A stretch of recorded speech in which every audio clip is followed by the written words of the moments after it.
Palavra da Verdade, com Hernandes Dias Lopes. Irmãos amados, vamos abrir a palavra de Deus. Profeta Jeremias. Profeta Jeremias, capítulo 33. Versículo 3. Profeta Jeremias, capítulo 33, versículo 3.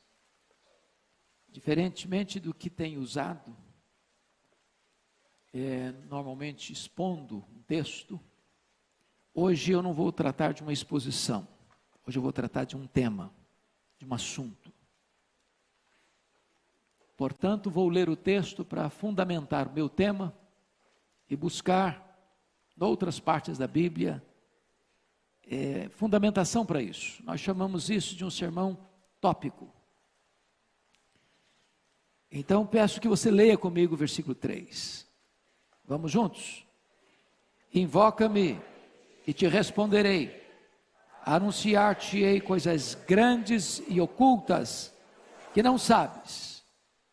Eu quero conversar com os irmãos hoje sobre oração.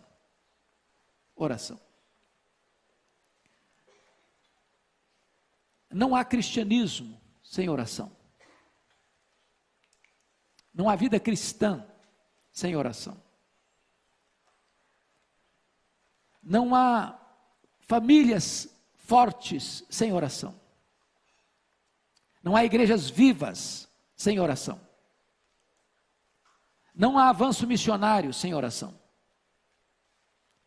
Não há poder espiritual sem oração. A oração é o oxigênio da igreja. É uma evidência de que você nasceu de novo, é quando você ora. A evidência de que você vai ser um crente maduro na fé, experiente com Deus e revestido de poder, é quando você ora. Hoje então eu quero conversar um pouco com vocês sobre esse assunto. Porque quando eu olho para a Bíblia, tanto no Antigo quanto no Novo Testamento, eu vejo o povo de Deus orando.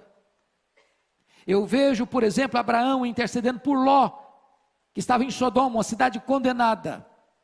E Gênesis relata que Deus destrói Sodoma e Gomorra e salva Ló por causa da intercessão de Abraão, seu tio. Por meio da oração, Deus promove livramento e salvação. Eu encontro Jacó no Val de Jaboque, aos 91 anos de idade, tendo uma experiência profunda com Deus, porque Deus luta com ele, para salvá-lo. E diz a Bíblia que Jacó se agarra ao Senhor e diz: eu não te deixarei ir, se tu não me abençoares. E Deus o salva ali, e ele vê a Deus face a face ali, e a vida dele passa por uma mudança radical, a partir do Val de Jaboque, fruto da oração.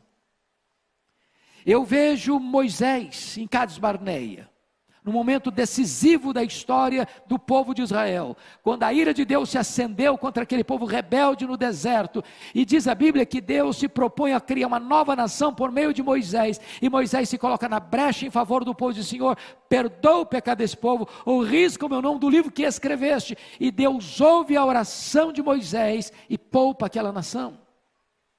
Eu vejo Ana, estéril, desprezada pela sua rival, mal compreendida pelo sacerdote Eli, não compreendida pelo seu marido Eucana, clamando a Deus por um milagre, para ser mãe. E diz a Escritura que Deus abriu a sua madre, que ela concebeu, que ela deu à luz a Samuel, o maior profeta, o maior sacerdote, o maior juiz daquela geração, fruto da sua oração. Eu vejo o seu filho Samuel se apresentando diante da nação de Israel, dizendo o seguinte: longe de mim pecar contra Deus, deixando de orar por vós. Eu vejo o rei Ezequias enfrentando dois problemas gravíssimos no seu reinado, aos 39 anos de idade, no apogeu do seu ministério, do seu reinado. Diz a Bíblia que ele estava com a doença mortal, e diz a Bíblia que a cidade dele, Jerusalém, estava cercada, entrincheirada por um poderosíssimo exército do maior império da época, o Império Assírio. E diz a Escritura que ele ora e ele chora diante de Deus, e Deus então ouve a sua oração, e Deus então responde rapidamente, Deus o cura de uma doença mortal, Deus liberta Jerusalém de um ataque terrível, de um exército expansionista e guerreiro, através da oração. Eu vejo Daniel orando a Deus, e Deus fechando a boca dos leões naquela cova. Eu vejo Daniel orando a Deus, e Deus enviando o arcanjo Miguel para lutar nas regiões celestes em favor de Israel. Eu vejo o grande estadista, o grande administrador, o grande reformador, Neemias, orando por Jerusalém, chorando diante de Deus, jejuando diante de Deus, e uma cidade que estava há 142 anos debaixo de escombros, se levantando das cinzas, fruto da oração. Eu vejo o próprio Jesus, o Filho de Deus, lá no Jordão, no momento do seu batismo, orando ao Pai, o céu se abrindo, o Espírito Santo descendo sobre ele, e eu vendo ali Jesus sendo capacitado com o poder do Espírito Santo para dar início ao seu ministério, e ele vai ser um homem de oração. Ele ora no deserto, ele ora nas noites, nos ermos daqueles desertos da Judéia, ele ora no Getsemane, ele ora na cruz, e hoje ele está no trono orando e intercedendo por você e por mim. Eu encontro na Escritura o apóstolo Paulo, orando, logo depois da sua conversão. Eu encontro este homem orando em noites de vigília, eu encontro este homem orando na praia, eu encontro este homem orando nos desertos, eu encontro este homem orando nas sinagogas, eu encontro este homem de joelhos, dizendo: por esta causa eu me ponho de joelhos. O maior teólogo da história da igreja cristã, um homem de oração, comprometido com oração. Eu vejo Cornélio, um soldado gentio, orando a Deus, sem uma compreensão clara ainda do que é a fé cristã, não salvo ainda, mas orando. E a Bíblia diz que as suas orações subiu até Deus, as suas esmolas subiram até Deus, e ele então é orientado a buscar Pedro, que estava em Jope, para vir à sua casa, vir à sua família, para pregar para ele e a sua família o evangelho, e toda a sua casa é convertida, e toda a sua casa é batizada, e uma obra nova se inicia entre os gentios, a partir da família de Cornélio, fruto da oração. Eu vejo Lídia, uma empresária da cidade de Tiatira, morando na cidade de Filipos, tendo na sua casa uma reunião de oração. E a partir da sua casa e a partir daquela reunião de oração, uma igreja é estabelecida na Europa pela primeira vez, por causa de uma reunião de oração. Eu vejo a mulher Cirofenícia, com a filha endemoniada, rogando a Jesus: Senhor, socorre-me, tem compaixão de mim, porque o sofrimento da sua filha era o sofrimento da própria mãe, e então, resultado da oração daquela mulher, sua filha é liberta, a sua filha é curada. Eu vejo os discípulos de Jesus, no cenáculo, orando todos, unânimes, aguardando a promessa do Pai, o derramamento do Espírito. O Espírito Santo desce no Pentecoste para permanecer para sempre com a igreja, para revestir a igreja de poder, para o louvor da glória de Deus, avançando 10 dias, todos unânimes, em perseverança, e de repente, depois de 10 dias de oração, até chegar aos nossos dias, até chegar a você e a mim. Eu encontro, irmãos, os crentes, ao longo dos séculos orando, os pais da igreja orando, os pré-reformadores orando, os reformadores orando, os puritanos orando, os missionários orando, os avivalistas orando, esta igreja orando, você e eu orando, porque se você é de Deus, você é alguém comprometido com oração. Então, pensando nisso, eu gostaria de destacar algumas lições. Primeiro, a igreja cristã recebe poder, o poder do Espírito Santo, por meio da oração. Irmãos, nós precisamos desse poder. A igreja cristã não pode viver uma vida de santidade, e a igreja cristã não pode avançar na obra missionária, a não ser através do poder da oração. A obra missionária começa com os joelhos que oram. A obra missionária começa com os bolsos que contribuem. A obra missionária começa com os pés daqueles que vão, mas tudo começa com oração. Evidência disso, Atos 1,14. Quando Jesus foi assunto aos céus, Ele disse para os seus discípulos: permanecei na cidade, até que do alto sejais revestidos de poder. Esta é a ordem. A igreja deve fazer a obra, mas antes de ir fazer a obra, a igreja precisa de revestimento de poder, e revestimento de poder só se recebe por meio da oração. Então eles perseveram, então eles oram, então eles unanimemente clamam a Deus, e diz a Escritura que como resultado dessa oração, o Espírito Santo é derramado. A igreja é cheia do poder, e a igreja avança na sua grande empreitada missionária. Eu vejo Atos 6,4, os apóstolos tomando a mais importante decisão, talvez do livro de Atos. A igreja tinha sido perseguida e enfrentado a perseguição com oração. A igreja tinha enfrentado o problema daquele casal hipócrita dentro da igreja, Ananias e Safira, com a infiltração do inimigo no meio da igreja. A igreja enfrenta e discerne isso com oração. A igreja agora está enfrentando um outro problema, um problema social dentro da igreja. As viúvas dos helenistas estão sendo esquecidas na distribuição das necessidades diárias que elas tinham. E diz a Bíblia que os apóstolos, em vez de se redobrar ainda mais para servir as viúvas, ou em vez de não, o povo reclama mesmo, eles tomaram a decisão: vamos consagrar homens cheios do Espírito Santo, cheios de sabedoria, cheios de fé, para esse ministério da diaconia nas mesas. Quanto a nós, nos consagraremos à oração e ao ministério da palavra. Eu não sei se você já perguntou por que Deus colocou nessa ordem, não o ministério da palavra e da oração, mas ao ministério da oração e da palavra. Por que Deus fez isso? Oração é o ministério da palavra, em vez de ministério da palavra e oração. Por que a oração vem primeiro? Essa pergunta já foi feita tantas vezes, os exegetas já examinaram isso tantas vezes, os estudiosos já debruçaram sobre esse assunto tantas vezes, e para mim, a melhor e mais sábia resposta desse assunto vem de um irmão que já pregou no púlpito dessa igreja, um professor coreano, que ele disse o seguinte: Deus valoriza tanta pregação da sua palavra, Deus dá tanto valor à sua palavra, a palavra tem tanta primazia, ela tem tanta supremacia na igreja, que Deus colocou a oração primeiro. Porque se você e eu não orarmos, não haverá virtude nem poder do Espírito Santo para pregarmos a palavra de Deus. Os apóstolos entendem, vamos nos consagrar à oração e ao ministério da palavra. Mas em segundo lugar, irmãos, a oração é a base para o avivamento da igreja. Nós queremos avivamento, nós lemos sobre avivamento, nós visitamos lugares onde Deus trouxe avivamento, nós nos alegramos com os testemunhos daqueles irmãos nossos do passado que receberam avivamento, e nós oramos para que Deus faça de novo, ainda hoje, mas o avivamento vem em resposta à oração. Querem um exemplo? 2 Crônicas 7,14, se o meu povo, que se chama pelo meu nome, orar e me buscar, e se converter dos seus maus caminhos, então eu ouvirei dos céus, perdoarei os seus pecados e sararei a sua terra.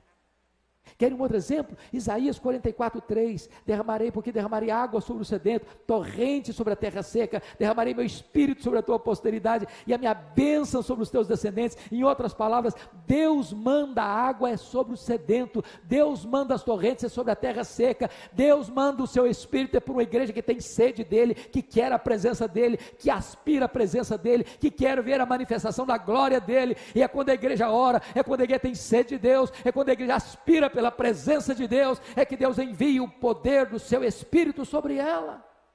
Pense comigo no Clube Santo, lá em Oxford, na Inglaterra.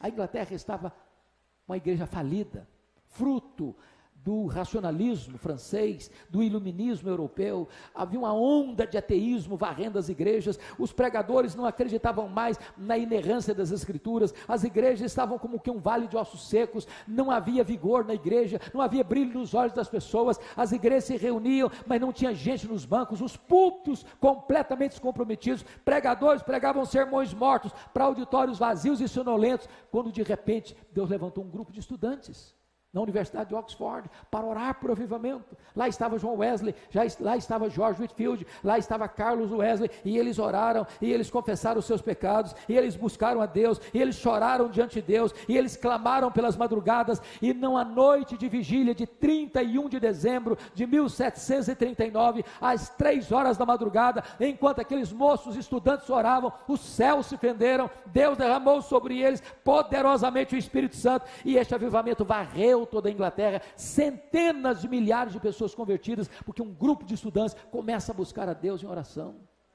Pensa comigo, irmãos, no que foi a igreja do tabernáculo em Londres, no século XIX. Charles Haddon Spurgeon tinha 12 mil pessoas que domingo após domingo se reuniam naquela igreja para ouvir aquele homem de Deus pregar a palavra. E quando alguém perguntou a Spurgeon qual é o segredo do sucesso, do crescimento, do vigor desta igreja, ele disse: é porque tem uma usina de poder nesta igreja.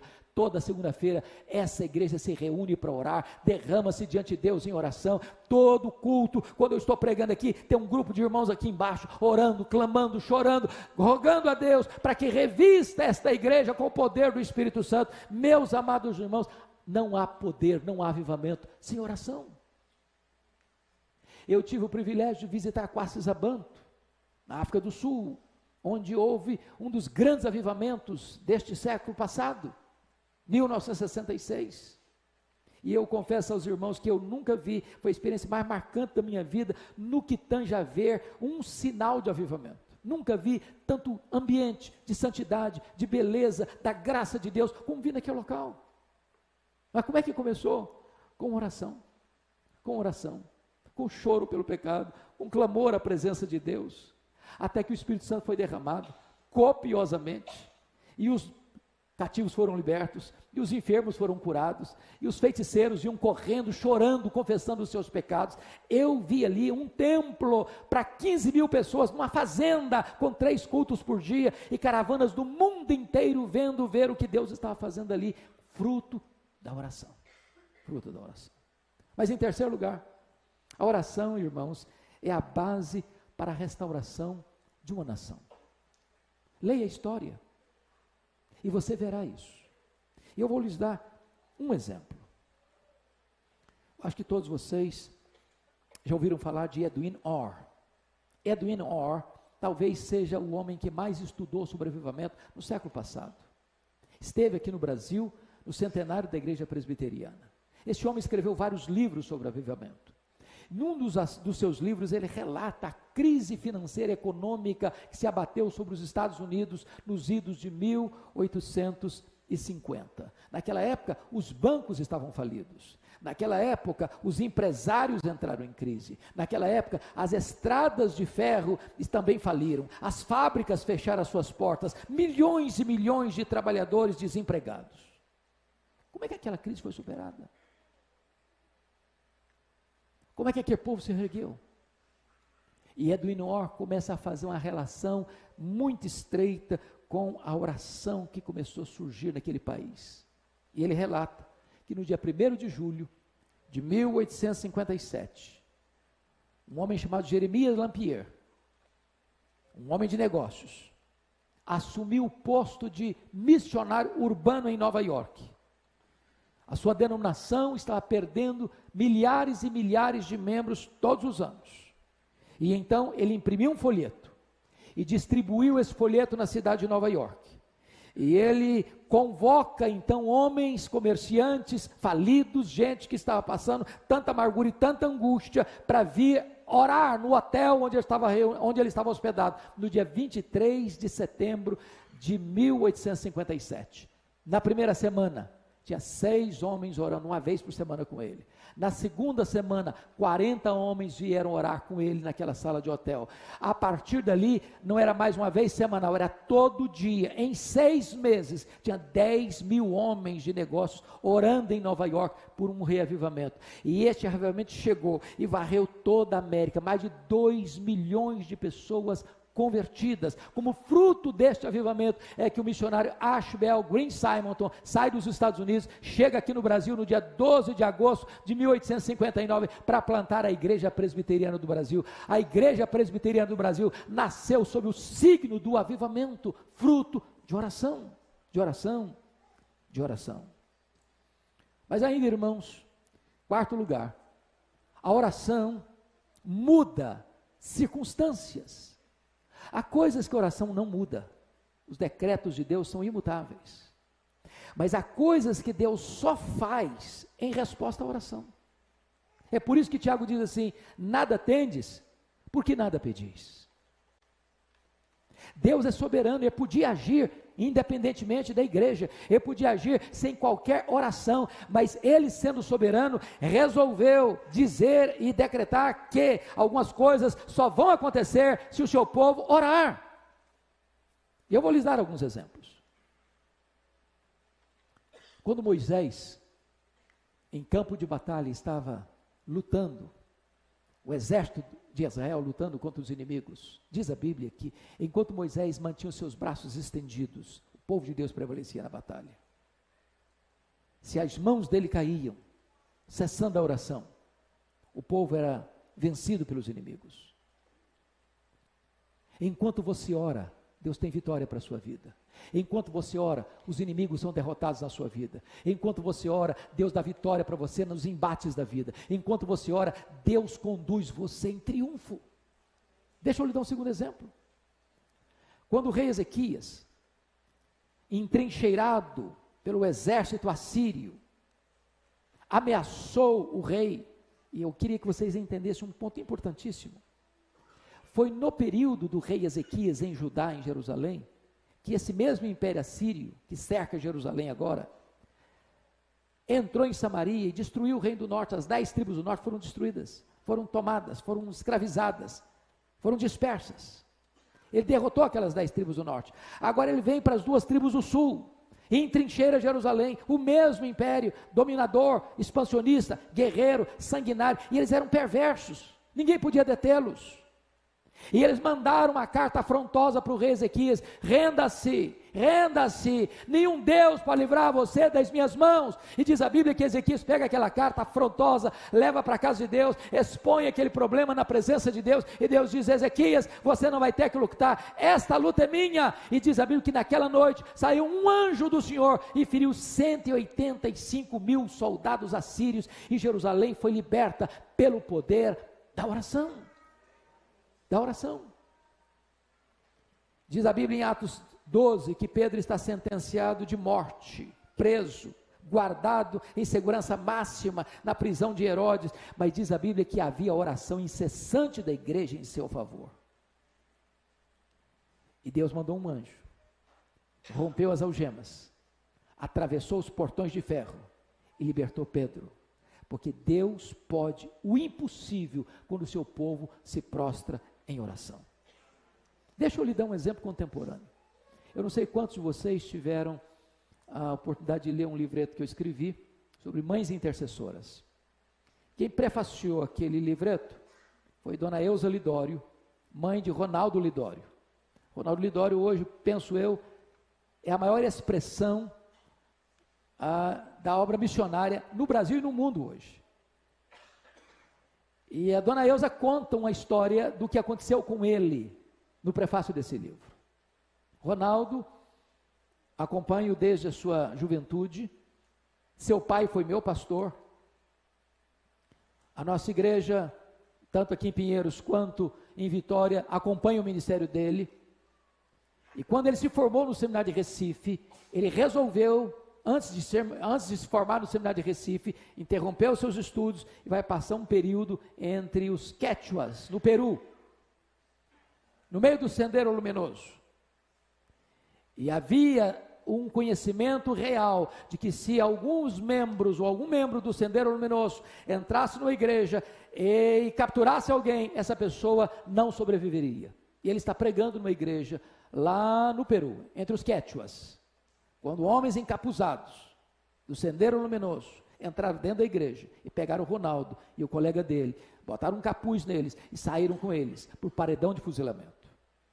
E o Ronaldo narra, e a Dona Eusa conta essa história, que enquanto está sendo levado, o coração dele está muito angustiado. Ele diz: meu Deus, eu estou angustiado, eu não estou preparado para morrer. Se eu não estou preparado para morrer, Senhor, então também eu não estou nem preparado para a tua obra.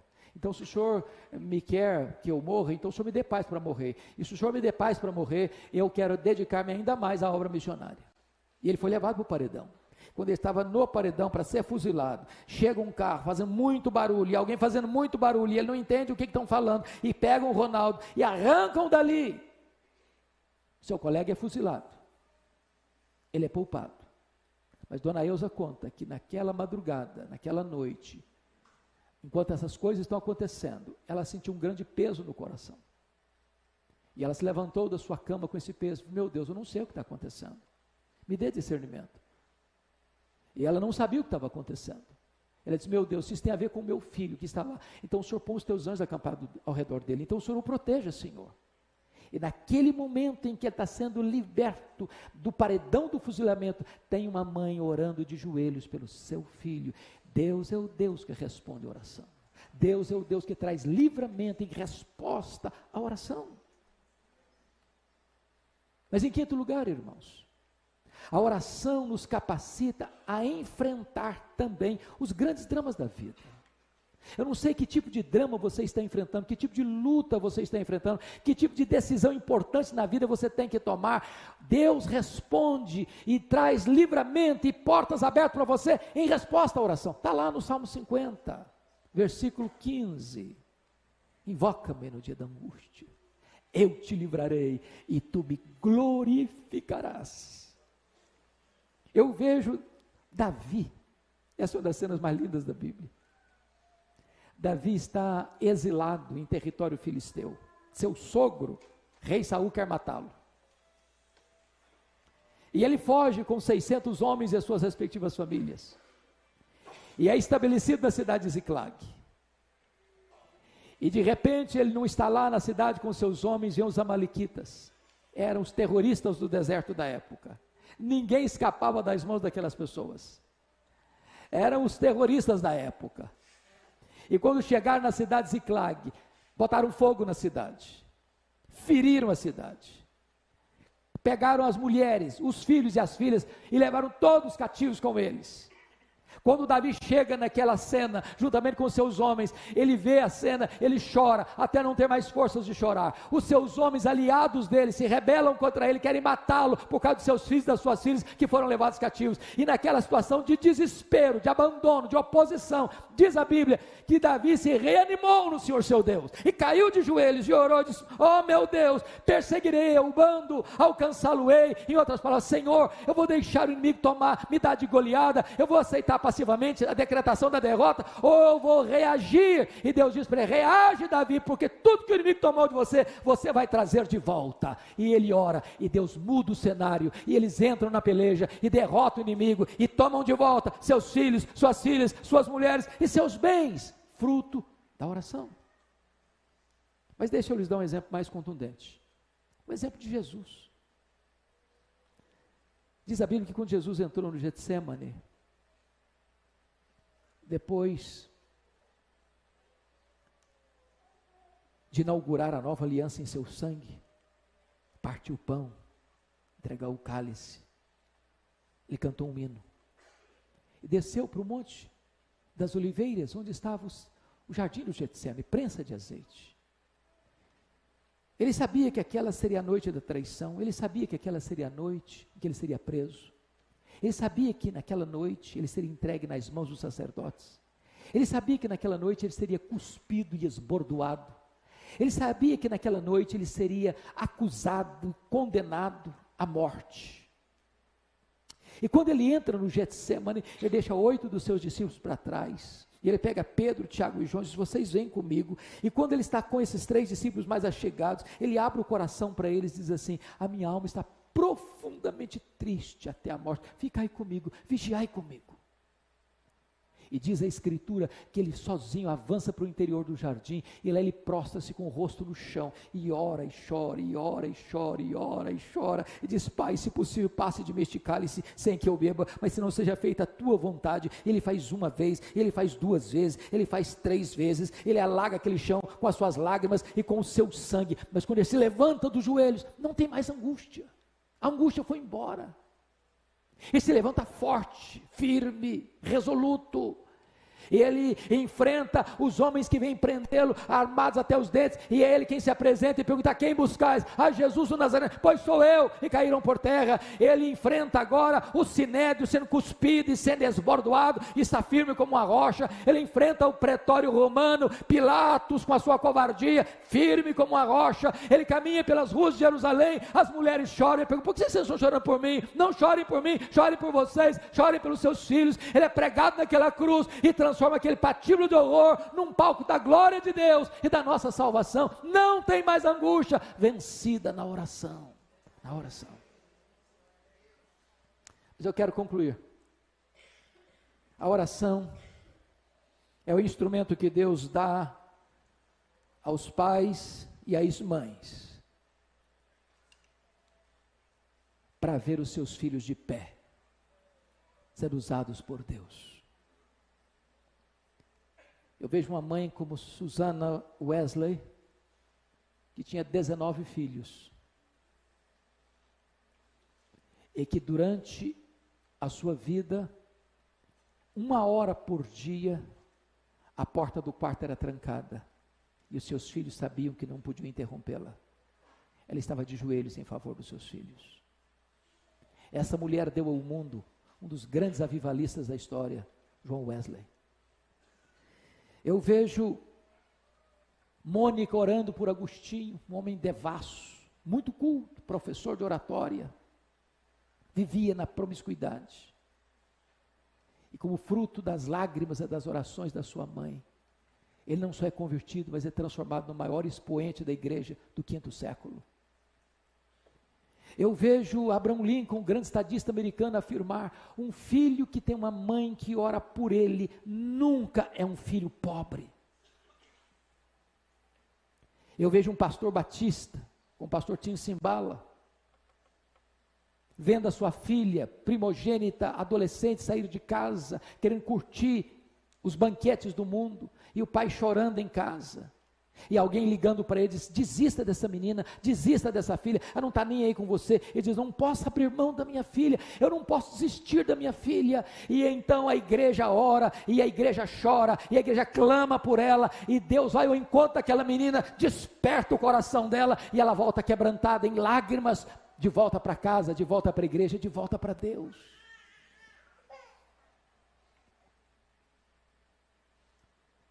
Mas eu queria concluir dizendo para vocês algo que me é muito caro. Eu sou fruto da oração da minha mãe. Alguns de vocês sabem disso. A minha mãe estava grávida do seu último filho, estado adiantado de gravidez, morando numa região rural, onde não tinha médico, não tinha hospital, não tinha estrada, não tinha carro. E ela ficou gravemente enferma. Naquela época, se alguém tinha que sair de casa para buscar recurso, numa situação dessa, se ser transportado numa padiola, um lençol amarrado num varal. Meu pai sabia que ela não suportaria uma viagem de 40 quilômetros nessa padiola. Mandou chamar o médico, ele veio, examinou e disse: essa mulher não vai sobreviver. Ela está muito fraca. A criança no ventre dela está em agonia de morte. E o médico disse: a única chance dessa mulher sobreviver é sacrificar a criança. Se não sacrificar a criança, a mãe morre junto com a criança. Quando esse dilema foi apresentado à minha mãe, ela tomou outra decisão. Ela disse: eu não abro mão desse filho. Estou pronta a morrer com ele, eu estou pronta a morrer por ele, mas eu não desisto dele.